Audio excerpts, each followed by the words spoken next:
Hello friends, and welcome back to my channel. Today, I want to talk to you about how to put together a pullover sweater.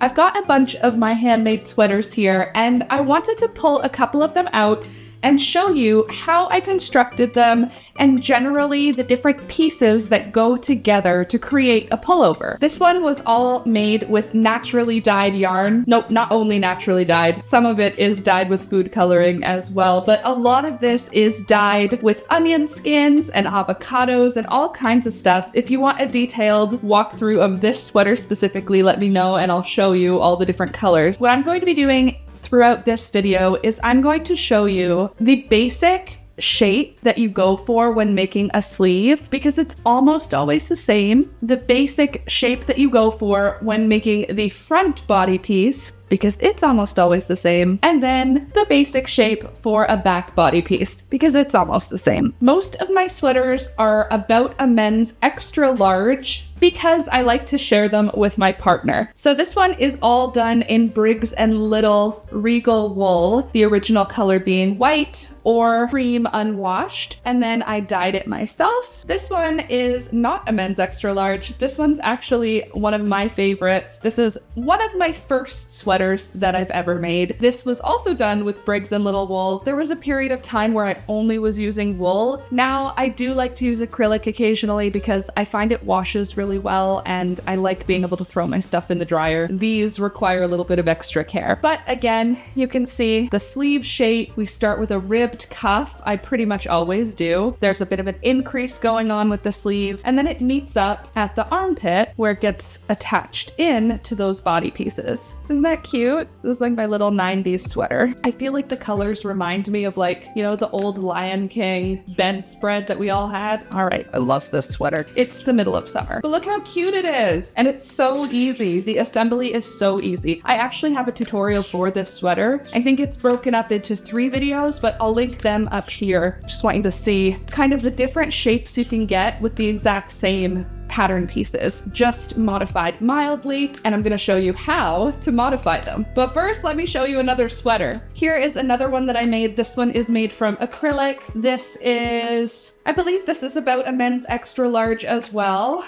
The sleeves have like an increase after the cuff, and then the sleeve fits into the body piece. The body piece is 2 pieces, one for the front, one for the back. They're assembled with a seam at the shoulder and a side seam. And yeah, that's just a couple of examples of what a sweater can look like. Obviously, it can look quite different because you get to make it yourself. But now let me bring you into the overhead shot so I can tell you about how to construct the sleeve pieces, how to construct the body pieces, and where you can make sort of modifications to your own sweater pattern in order to change the shape. These ones are really long. You could make a cropped sweater. I'll show you where you'll need to shorten your length in order for that to happen. Or if you want a puffy sleeve where you have increases in order to make the sleeve super big, I'll show you where to do that as well. Do I have any other sweaters? Let me show you one more and then we'll get into our overhead explanation. I did diagrams and everything. Here's one more sweater that I made. This one had moth damage last winter. So on one of my live streams, we mended that sweater up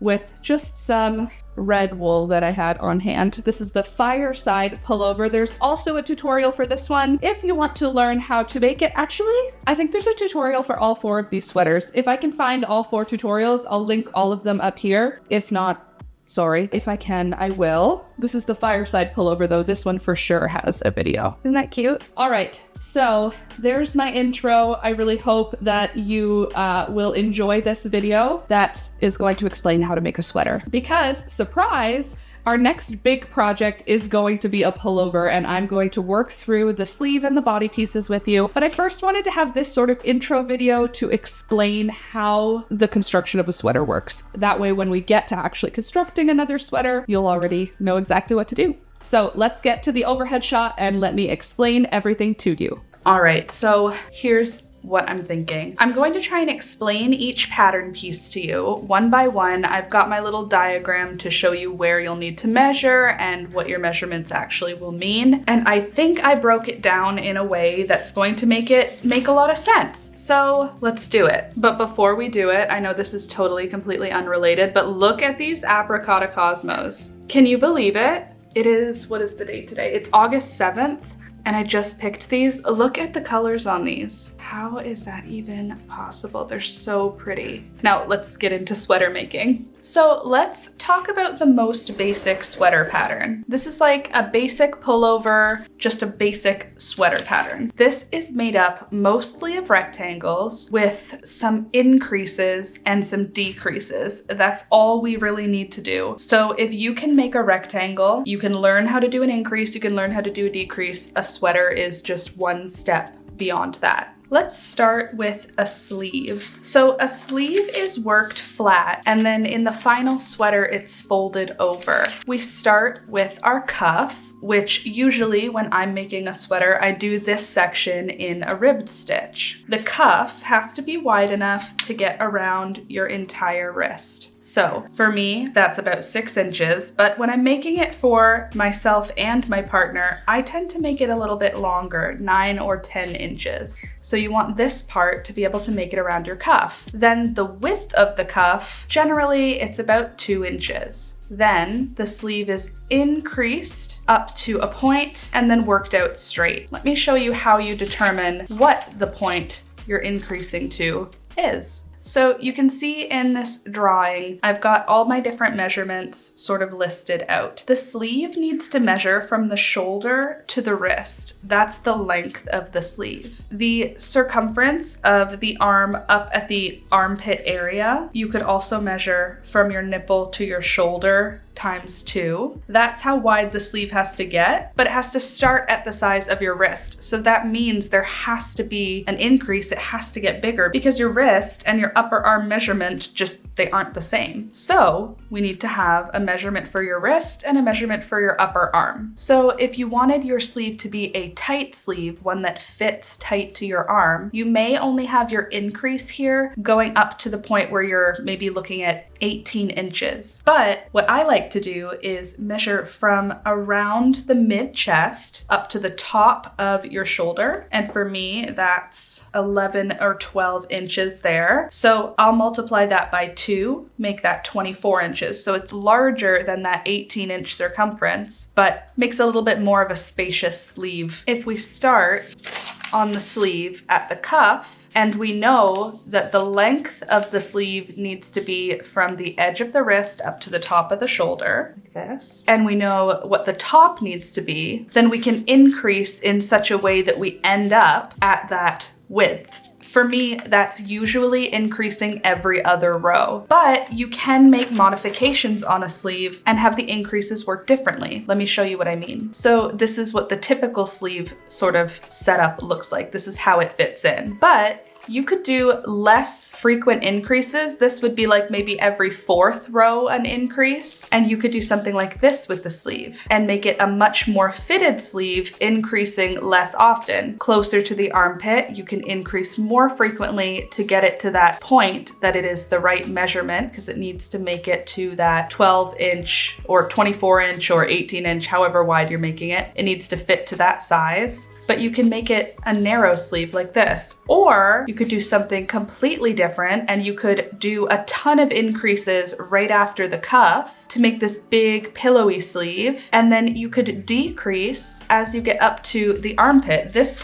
shape would look like this when you're working it flat. I have a sweater that actually uses this size sort of shape sleeve. I'll link that up here if you want to check it out. And I actually have one for a narrow sleeve like this as well. So I'll link those. You can do modifications. This is just the basic sleeve. This one would be like number 1 entry-level sweater. Then maybe I want to do something a little bit different. And then once you're into doing different stuff with your crochet. This one is super fun for like a whimsical puffy sweater. This would be what I would do. The cool thing is when you're working it, you just need to know where your beginning point and your end point is. Here, you could make your sleeve shorter. If, for example, you wanted a really puffy sleeve, but you wanted it to be a short sleeve, you could do the same stuff. Just as long as your beginning point and your end point is the same, you could make it a short sleeve. You could also make it an even longer sleeve. It's totally up to you. Same thing with this one.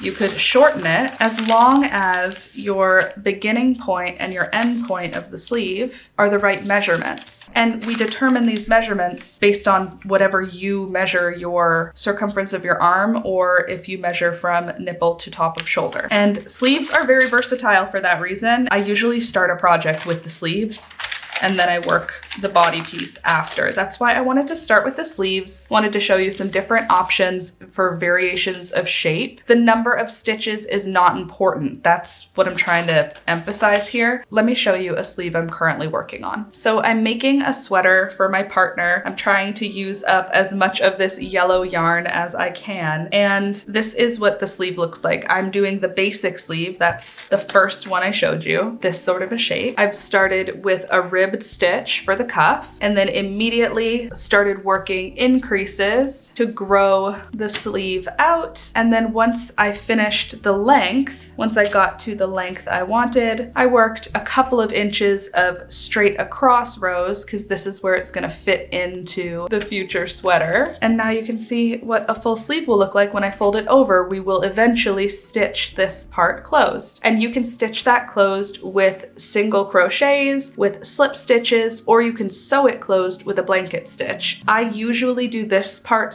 of the seam with a single crochet. Now let's move into the body pieces. The body pieces start with a big ribbed stitch bottom cuff. If we look back at the diagram, the body piece is going to need the measurement around the widest point of your waist and around the widest point of your chest. Usually the waist is a wider point than the chest, but whichever one is bigger, you take that number and add 4 inches to it, whatever the number is. If you have a waist circumference of 46, you're going to add 4 inches to bring it up to 50. Then you're going to divide it by 2, 25, and 25 inches is how wide the bottom of the sweater should be for the basic sweater. This is just for the basic one. You have the option of making that tighter as you see fit, or making it looser if you want a larger fit. You can just make your chain as long as you want, but know that each body piece represents half of the circumference. Now, after we do that ribbed stitch section for the body piece, we work up a rectangle. This rectangle is going to go from the point at which you want the sweater to end on your body. So if you want the sweater to be this long, you want that rectangle to go all the way up to the armpit. If you wanted it to be a short sweater, that length would be shorter. So this is the area where you can shorten your sweater. This is the spot where you can add mods. So if you wanted it to be a really short cropped sweater, this is where you would shrink that rectangle. But for the basic sweater, that's what I like to work with. You can definitely make it taller. The whole height of your sweater is going to be the height from the top of your shoulder to the hip for this sweater. So basically half of that point, or the measurement from the underarm to the hip. That's going to be this first rectangle. This is also a good spot to add modifications if you want to do different stitch patterns. It's easy to do in a rectangular shape. So you can do all different types of stitches in this rectangle. I don't know, you could do single crochets, double crochets, linen stitch, front post double crochet, back post double crochet. You could do fan stitches and shell stitches and granny squares and whatever you want in this section, because it's just a rectangle. Then we move up to the rectangle where the sleeves have to fit in. If you'll remember, our sleeves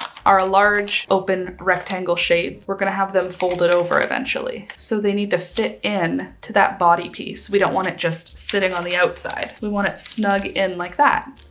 So let's talk about how we do this part. So when working the front or back body piece, after you finish that large rectangle, the mid body point, let's say, you'll be at the top of this rectangle. What I usually do is I slip stitch in on the row here, and I'll slip stitch in 12 stitches, 15 stitches, however many stitches you want. For a lot of mine, I tend to do about 4 inches worth of stitches. If you're using a 9mm hook, that might only be, I don't know, 5 stitches. But when I'm using a 4mm hook, that may be 12 or 15 stitches. So just decide how wide you want your armpit sort of insert to be and just stick to it. Just make sure it's the same on both sides. The amount that you go in is not super important. It's more about just keeping it even and making sure that the final length of your sleeve is not impacted by how deep or how shallow you make your sort of sleeve insert. It's not the end of the world if you do it a little bit inaccurately though. Anyway, once you've attached your yarn in,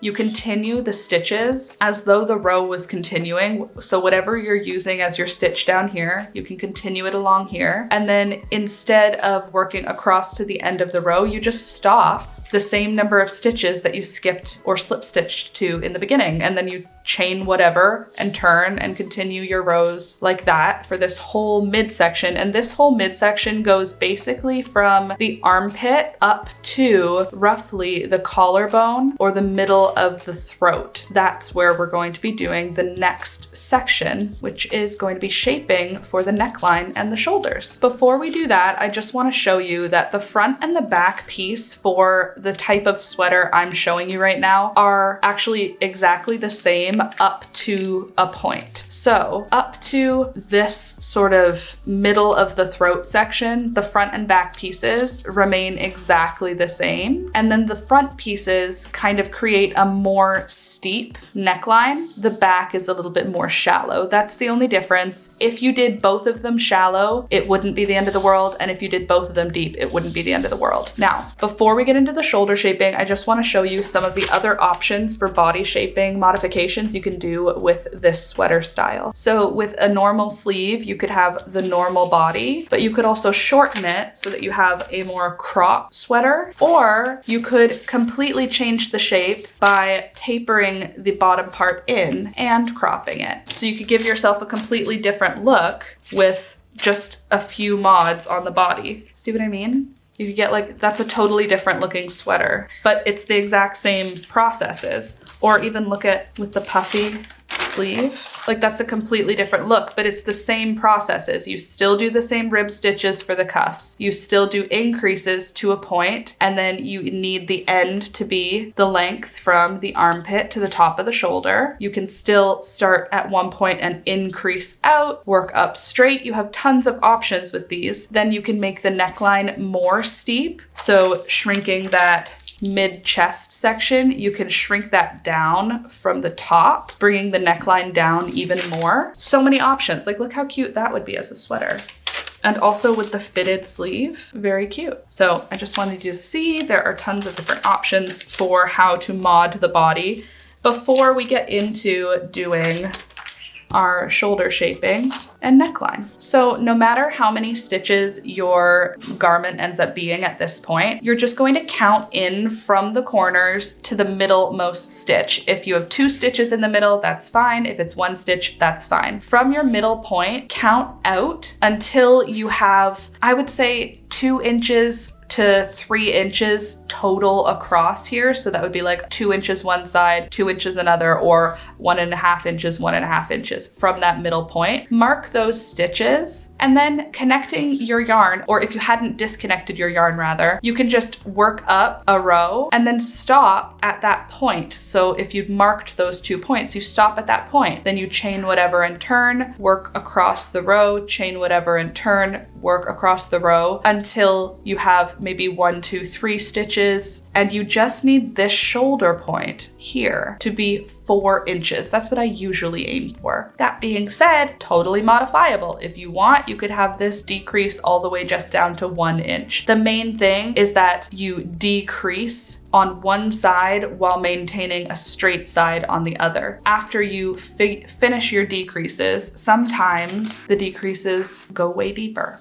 You basically can decrease until this height goes from nipple to top of shoulder. So after you do that, you disconnect your yarn and then you reconnect your yarn at the second marking point. You don't reconnect the yarn at the end because crochet has a front and a back side. So if you connected it here, you'd be working on the wrong side of the fabric. We start this row working across this way. So to connect here, you have to connect on this side and work across this way. So you'll crochet across, chain whatever and turn, crochet across up to that point where you match it to your other side. So if you skipped 3 stitches, you'll skip 3 here, then chain whatever and turn and crochet across as many times as you did on the other side. So it's kind of a reverse, but that keeps your rows going in the same direction, which is what you want if you want it to look pretty all in one color. If you did a variegated yarn though, you totally wouldn't notice. So that's what we do for the front piece. For the back piece,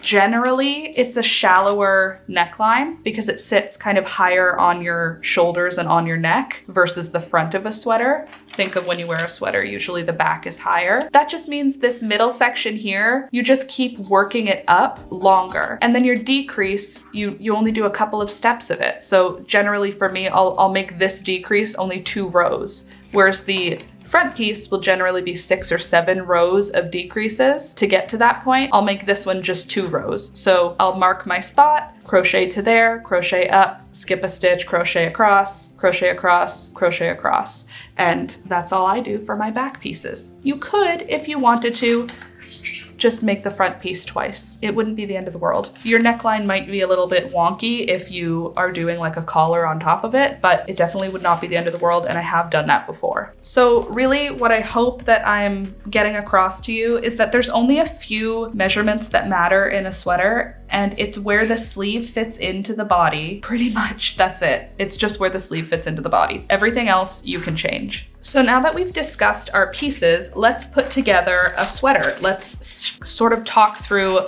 what you would do if you had all of your pieces made and how you would assemble them. So this is my front piece, this is my back piece. This is the first 2 pieces that are put together in a crochet pullover sewing pattern. After you've got your pieces made, you line them up on your table so that the shoulders match up. This is why we have to have the decrease go to the same amount on the front and the back, because this is the point at which they're going to be put together. What I usually like to do is lay the front piece on top of the back piece, and then I will connect my yarn at the top corner here, and I will single crochet across that top shoulder. At the end of the row, I turn it around and then I slip stitch across the opposite direction. And then I secure off my yarn and weave in my end, and that is how I finish that seam. Then I flip it back over, I attach the yarn at this inner corner, I single crochet across, turn it over, slip stitch the other way, secure my yarn off, weave in the end. That connects these 2 pieces together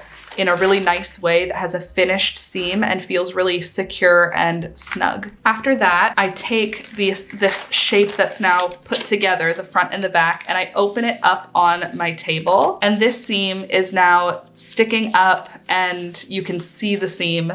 We're working with the inside of the fabric. So we're working wrong sides out right now. So this will be the inside of the sweater. The seam is here, the seam is here. The next step is to put the sleeve in. What I do is I lay that out and then I take my sleeve and I fit it right into that space of the front and back. And then I take some stitch markers. I usually mark the middle stitch on my sleeve and I connect that middle stitch right to that seam because that's the middlemost point. Then I connect the corner to the corner, the corner to the corner, corner to corner, corner to corner. And then with those stitches sort of secured in place, I blanket stitch along this seam. I have a tutorial for blanket stitching as well. I'll put it right here. It shows actually me inserting a sleeve into the space and how you do it. But you could do a whip stitch. You could, I don't know if you could single crochet it. It might be a little bit snug for a single crochet. I'm sure you could figure out how to single crochet it together, but I like doing it as a blanket stitch. So you put the first sleeve in, then you do the same thing on the other side like that, do the blanket stitches. And then after that, you can grab the shoulder seams because they're sewn together already, and the sleeves will be attached, and you can fold the whole thing with the seams out, which will show what the sweater looks like. When you do this point, this is the most exciting point when making a sweater. The next point here is closing up the bottom seams. So that's the cuff, the underarm up to the armpit, then the side seam, and then the bottom hemline. That has to be sewn up or crocheted up. What I usually do is I crochet, single crochet together the cuff in the same color that the cuff is crocheted in. Then I switch yarn colors to the color that the sleeve is done in, and I single crochet that up, then single crochet down the side, and then I will switch to the cuff color if it's different and finish that way. If I'm feeling extra fancy, I'll turn around and do the slip stitches up the other way just to have a really pretty finished seam. And then I'll do the same thing on the other side. At this point, it's kind of a sweater. It's not finished yet, but at this point, once you've put that part together, you can turn this whole thing inside out and try it on and feel like a rock star. Now let's talk about how you actually finish up the garment once you've gotten to this point. So the sweater is now together. Everything is sewn at this point. You've got your sweater turned right side out, so your seams are all hidden and it looks beautiful, but the neckline looks gigantic and the edges of your cuffs look kind of gappy. That's how I see it anyway. So what I do is at the top of the neckline shoulder seam, I connect my collar color, which is usually the same color as the cuff and the hemline. I connect the yarn there and I chain two. I connect by doing insert, yarn over, and pull a loop through, yarn over, pull through, and that just connects the yarn. Then I do a chain two, and then I double crochet around this neckline. Generally, I will put a double crochet anywhere that I can on these like stair step decreases around the neckline. In general, I'm just trying to create like an even round of double crochets. If the neckline feels gigantic, I will match whatever the stitches that I was using for the body, and I'll do a round of that around the neckline with a decrease at the shoulders. So let's say I did the body in half double crochets. I would do a round of half double crochets, but I would do half double crochet two together here and half double crochet two together here to shrink the neckline up a little bit before starting my ribbed stitch. So after I get the neckline to the right circumference, then I do a round of double crochets around that neckline. After the round of double crochets, I do front post, back post, front post, back post, rib stitch. Or if I did a different variation of that rib stitch for the cuff, I repeat whatever that variation is. If you have no idea what I'm talking about, here's a tutorial on that stitch. Depending on whatever I did for the cuff and the hemline, I will repeat that rib stitch here for the neckline. And usually I finish with a row or a round of single crochets after maybe an inch. I do about an inch of collar for the neckline of my sweaters. Again, that is also something that you can totally change. If you want to make a turtleneck, you could keep going in that rib stitch for 25 rows. You could do whatever you want. Crochet is magic. So that's what I do for the collar. Then I weave in my ends. So the last thing I tend to do around the cuffs and the hemline is a round of single crochets or slip stitches. This just kind of fills in the gaps that are left behind by the rib stitch at the end of the row. You can see it's kind of gappy up at the top. By adding a round of slip stitches, it kind of fills in that gap. This is a very old sweater, so the gap is filled in by just the felting of time, but that's what I like to do to sort of just make it look a little bit more finished, a little bit more jazzy. So go out there and make a sweater. It's just a bunch of rectangles, really. The increases, an increase to make the sleeve get larger is just putting two of your stitch in the first stitch of the row and two of it in the last. So if you were doing a half double crochet, you would just put two half double crochets in the first stitch, two half double crochets in the last stitch, and that makes an increase. And otherwise you're just working straight up. If you are still feeling like this is super overwhelming, here, go up here, look at all the things I've linked. I've got a bunch of basic beginner tutorials, and I feel like you can do it. I feel like if you've made a dishcloth or a scarf or a hat before, or a blanket, you could definitely do this. It's totally worth a shot. I think actually I might do a bunch of baby sweaters. Stop it. This was just for example purposes. I could make a little cute cropped one. Anyway, I hope you give it a shot. I hope you try to make a sweater. I hope you try to modify a basic sweater, because you can do it. I believe in you. I really hope you enjoyed this video, guys. And if you did, please don't forget to leave a thumbs up. It really helps the channel. It's one of the ways to let the algorithm know that this video is worth seeing. And I'd love for more people to see it. So don't forget to click the thumbs up button and subscribe if you're new. I put up new videos every single week, as well as live streaming. I live stream Monday, Wednesday, and Friday from 9 a.m. until 12 p.m. So stop by Monday, Tuesday, Wednesday, or Friday, and you're gonna see me here with some kind of new content. Anyway, friends, that's all I've got for you today. I really hope you enjoyed, and I'll see you next week. Bye!